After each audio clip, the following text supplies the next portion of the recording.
Israel como um relógio de Deus, tem muitos assuntos aí para nós entendermos, né? Inclusive, quando fala ali da parábola da figueira, né? Lá em Mateus 24, versos 32 a 35, né? Gostaria de entender aí, com o pastor Marcos, ele venha nos explicar aí o que Jesus ele quis dizer, né? Essa parábola, ele não se referiu aos sinais gerais aí, do seu retorno para os últimos dias, pastor Marcos? Nos explica um pouco melhor. Nós sabemos, né, de notícias referentes à guerra, né, lá em Israel, que cada vez se torna mais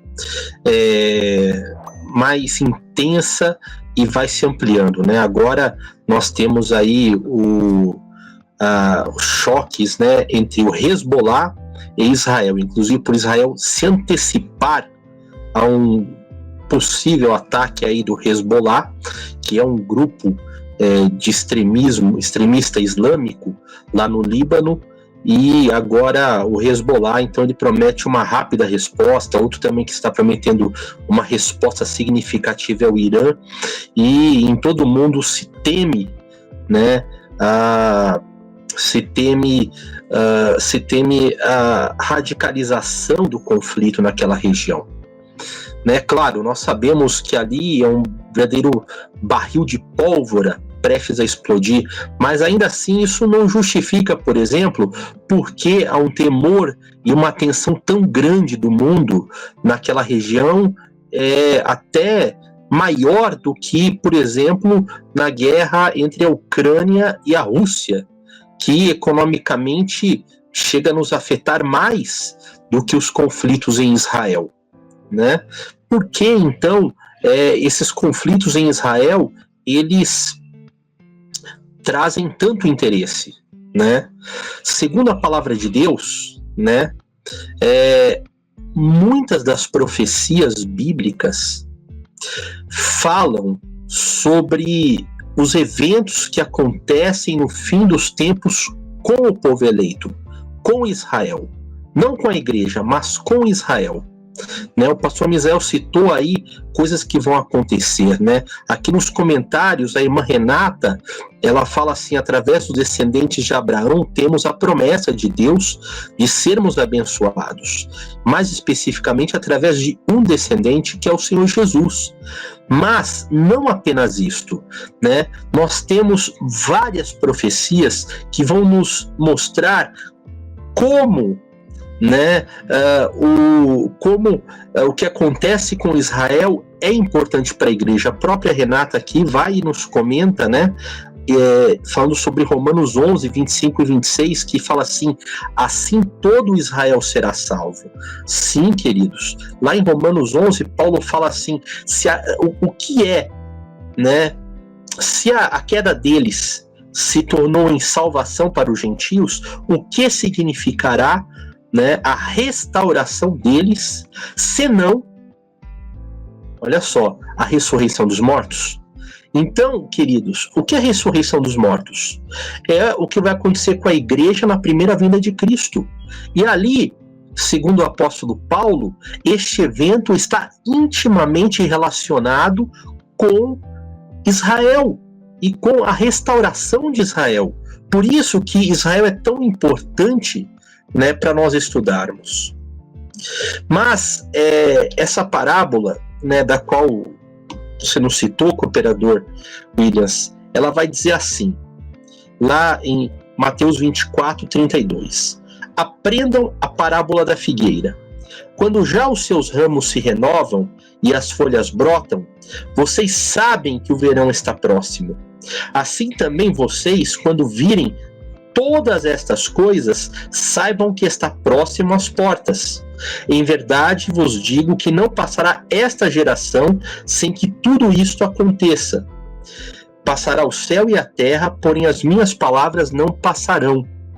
Então, no capítulo 24 de Mateus, por exemplo, tem também passagens em Marcos, Lucas, né, Jesus ele vai falar sobre a sua volta, sobre o fim dos tempos e sobre a sua volta.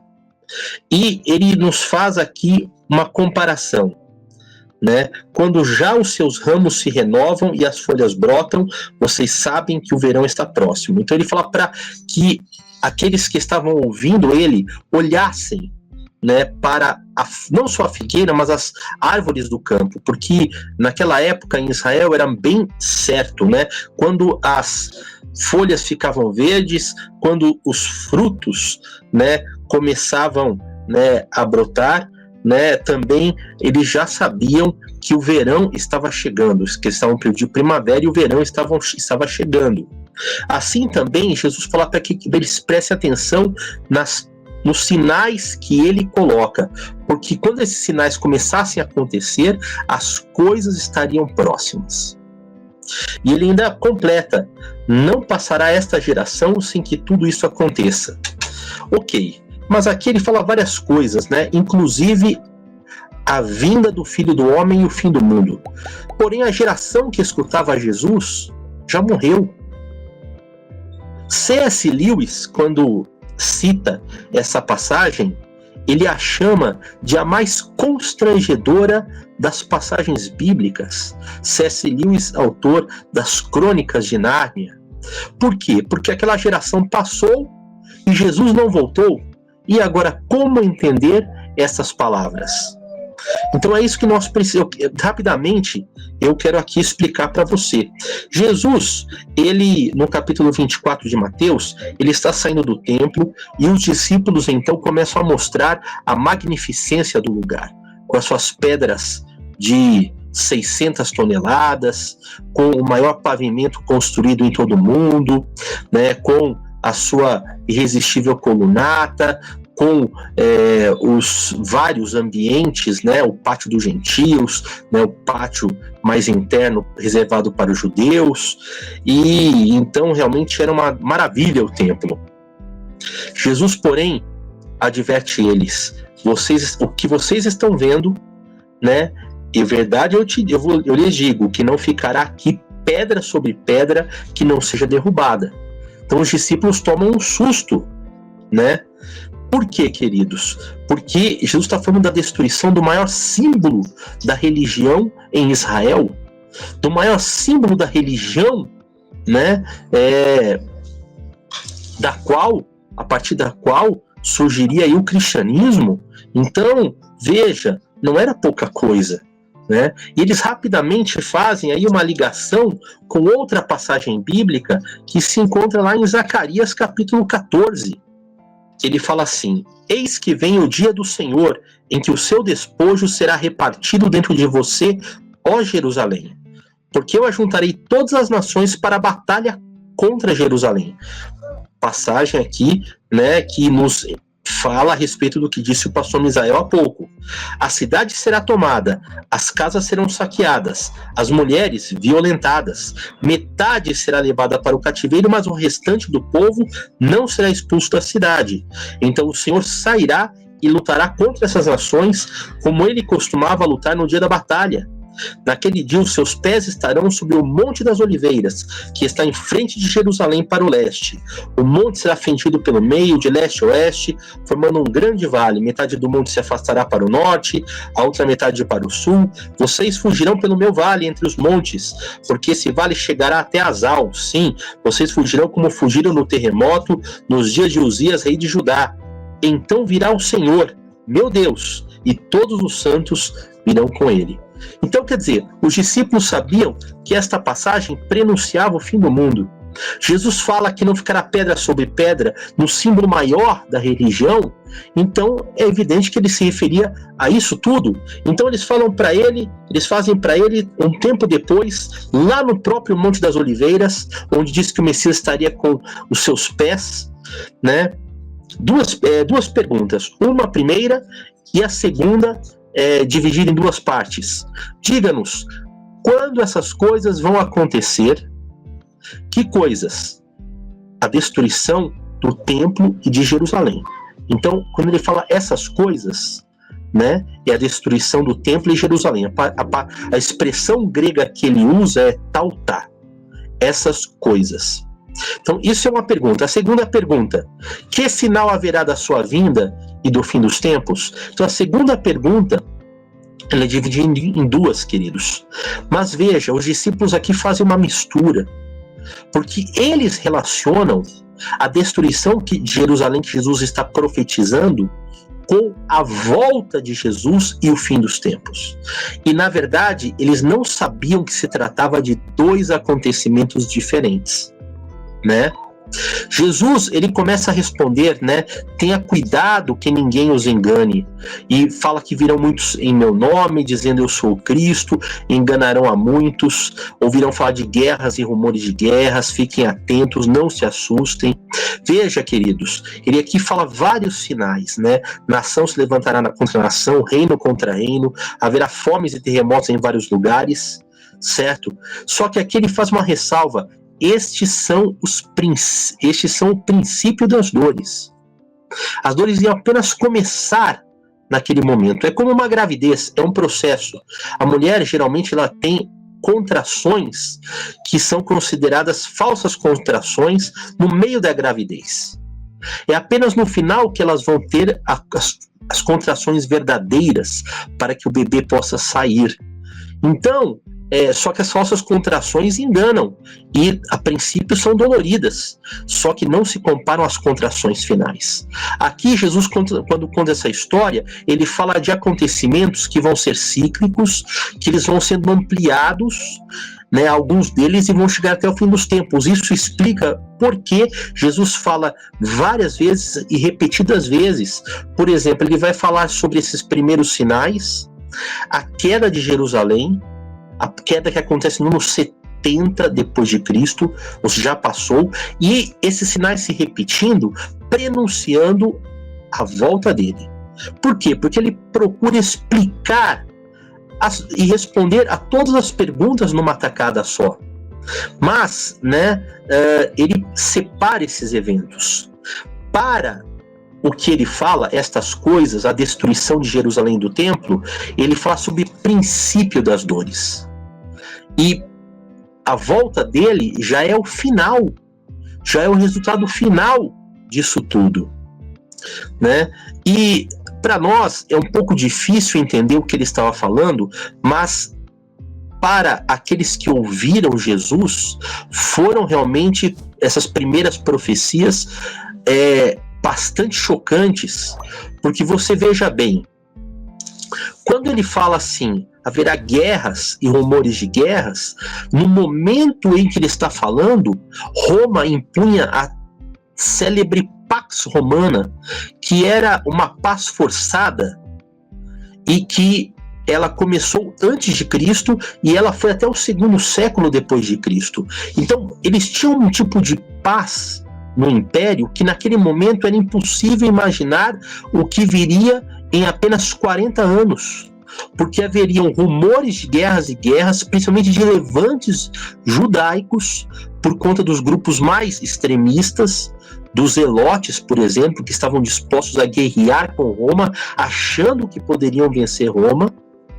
E nos dias de Jesus aquilo era quase impossível de se imaginar, né? A Pax Romana, ela se caracterizava por Roma mandar exércitos para as regiões, aculturar essas regiões e impor uma paz forçada. Só que poucos anos depois, aquela paz, pelo menos ali em Israel, se ruiria bastante. Muitos virão em meu nome dizendo eu sou o Cristo. Nos nossos dias, quando esse sinal se repete de uma forma mais ampliada, dá até para entender, né? Você vê tantas falsas religiões, você vê o próprio islamismo aí, ou você vê também a própria teologia cristã moderna, né, com seus coaches, com a sua teologia da prosperidade, né, muitos profetizando mentiras e ensinando coisas erradas. A gente vai falar alguns erros teológicos sobre o fim dos tempos aqui nos nossos dias, sobre Israel nos nossos dias, né? Então dá até para entender. Mas no dia de Jesus também, Jesus era um entre tantos que se candidatavam a Messias. Naquele tempo, né, populavam candidatos a Messias.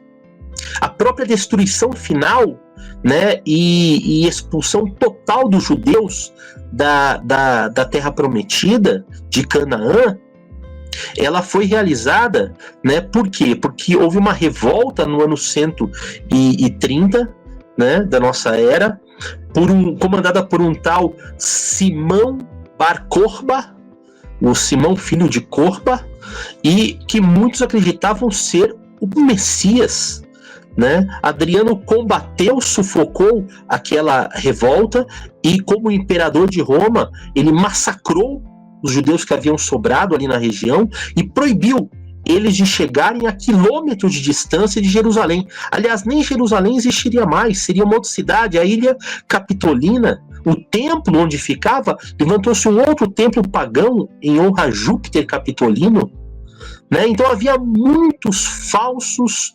profetas e falsos cristos no dia de Jesus. Esse Simão Bar Corba, nós já mencionamos num programa anterior, né, que ele foi inclusive um motivo, né, para se provocar uma alteração, né, uma mutilação do calendário judaico, que conta com um atraso de 165 anos, por conta de não querer identificar Jesus como Messias, mas tentar identificar esse Bar Corba.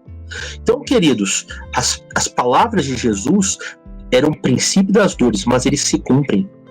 Princípio das dores, por quê? Porque ainda houve, né, as perseguições contra os cristãos descritas nas Escrituras, houve terremotos, fomes em todo o Império, né? E também houve o apelo de Jesus para ficarem firmes e o evangelho ser pregado por todo o mundo, né? Isso nos seus dias. Aí acontece o quê? Acontece a queda de Jerusalém. Acontece a invasão romana no ano 66. Os judeus, né, liderados pelos zelotes, eles levantam eles realizam um levante contra Roma. Eles tomam a fortaleza de Massada, ali próximo ao Mar Morto. Eles então proíbem que estrangeiros ofereçam oferendas lá no templo, e por fim eles mesmos tomam a fortaleza Antônia, que ficava ali do lado do templo, e derrotam as primeiras forças romanas enviadas por Agripa. E com isso, o que acontece? Os romanos, eles vêm para cima. No ano 68, eles fazem um primeiro cerco contra Jerusalém. Aquele primeiro cerco, inexplicavelmente, ele dá para trás. O general Galo, que comandava as tropas romanas, ele recua com os romanos. E nisso, todos os judeus, né, pelo menos aqueles que não criam nas profecias de Cristo, comemoram a vitória. E aí, queridos, inclusive perseguem os romanos que se retiram. Os romanos poderiam ter liquidado a fatura, mas eles fogem, inexplicavelmente. E aí, os cristãos, a parcela cristã, né, dos judeus na cidade, lembram as palavras de Jesus: aqueles que estiverem na Judéia, fujam para os montes. E o que eles fazem? Eles vão embora. Uma cidade chamada Pela. Eles vão para lá, se retiram. Pouco tempo depois, retornam os romanos, agora comandados por Vespasiano. Mas quando chegam em Jerusalém, já não é mais Vespasiano que está no comando, mas seu filho Tito. Vespasiano vai no ano 69 para Roma para assumir o império. Tito, ele chega na época da Páscoa em Jerusalém, cidade cheia, era a festa da peregrinação, muitos judeus estavam na cidade, havia até uma disputa entre eles, uma espécie de quase uma guerra civil entre radicais e moderados, e Tito, então, ele faz o cerco a Jerusalém, ninguém pode escapar. Então, quem não morreu na guerra interna, na guerra civil, né, acabou morrendo porque Jerusalém foi trucidada. Eles invadem a cidade, eles destroem, eles vão até o templo, eles não querem destruir a princípio, mas os zelotes transformam o templo numa fortaleza, não há escolha. Então o templo, ou o que sobra dele, é incendiado. Naquela revolta, pelo menos 1.100.000 judeus são mortos. Os que sobram são enviados escravos às nações, sobretudo para Corinto. Corinto, na Grécia, aquela a qual Paulo havia escrito 2 de suas cartas, para ali construírem como escravos o célebre canal de Corinto. Então, queridos, Jesus ele fala e isto acontece, tá?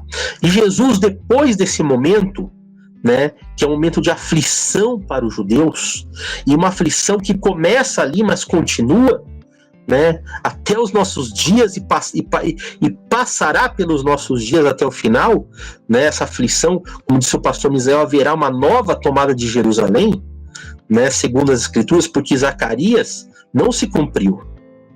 Você veja, né, que ele deixou em mente a passagem de Zacarias, que fala do fim dos tempos, mas Jerusalém naquele momento ela é tomada totalmente. Diz Flávio Joséfo, autor de História dos Hebreus, que quem passasse por Jerusalém não reconheceria que ali havia existido uma cidade, porque ela é nivelada ao chão. Sobram 2 ou 3 torres, sobra um pedaço da muralha externa e sobra apenas uma parede do antigo templo, que é hoje o Muro das Lamentações, mas fica encoberta, né, por escombros. Então, quem passasse por lá não saberia que ali haveria uma cidade. E na profecia de Zacarias, o que acontece? É dito que metade da cidade será levada, mas metade ficará. E é dito que Cristo, a volta de Cristo, interromperá aquela guerra, né? Então não poderia ser falado. Isso não é a mesma coisa do que aconteceu no ano 70. Então você veja, são eventos diferentes. E aí, não por outro motivo, Jesus não continua falando. Ele vai falar sobre outros acontecimentos. Ele repete os falsos cristos, os falsos profetas, as falsas religiões, o apodrecimento até da igreja, porque onde estiver o cadáver, aí se ajuntarão os abutres. Né? E finalmente aí ele vai falar sobre a vinda do Filho do Homem. Aí ele vai falar para eles como será, de uma maneira bem resumida, como será o retorno dele, o Messias, que aí já era um outro evento. Eles só não esperavam que houvesse um hiato de séculos entre a destruição de Jerusalém, aquela destruição de Jerusalém, a dispersão dos judeus entre as nações, uma restauração de Jerusalém e também uma restauração do povo judeu. Não esperava que houvesse este ato. E aí Jesus ele fala, olhai para a figueira e para as árvores do campo. Sim, essas profecias seriam como uma espécie de um relógio de Deus, assinalando os tempos, né? E aí, se vocês virem esses sinais, os dias estão próximos, mas de 2 coisas: destruição de Jerusalém, né? Saibam também vocês, quando vierem essas coisas, saibam que está próximo às portas. O que é as portas? Tudo? Não. Em verdade, ele exigiu que não passará esta geração sem que tudo isto é o que? A mesma expressão para a destruição de Jerusalém e do templo. Sem que tudo isto aconteça. Então, tudo isto, Jesus se refere especificamente àquela destruição de Jerusalém e a dispersão de Israel entre as nações. Então, exatamente quando se completa aquela geração dos tempos de Jesus, menos de 40 anos depois das palavras que ele profetizou ali no Monte das Oliveiras, se cumpre tudo isto. A destruição de Jerusalém e a queda do templo. Agora, o retorno dele viria mais para frente, tanto que ele fala disso aí de uma maneira resumida, e tanto que os discípulos que conheciam Zacarias, o livro de Zacarias, e sabiam desta volta de Jesus, eles mesmos acreditavam que ia ser uma coisa só, mas as profecias mostraram que seriam 2 eventos diferentes: a destruição do ano 70 e o retorno dele agora mais próximo ao fim dos tempos.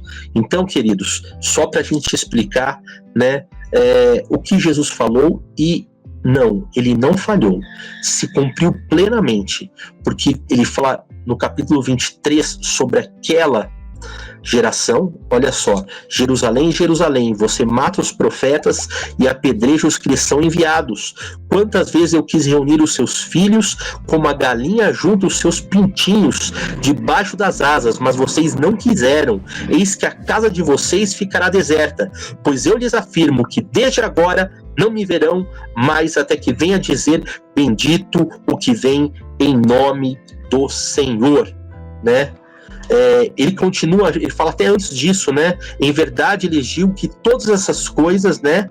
O juízo contra Israel hão de vir sobre a presente geração. Então ele pega este final do capítulo 23 e relaciona aqui com o capítulo 24, destruição de Jerusalém.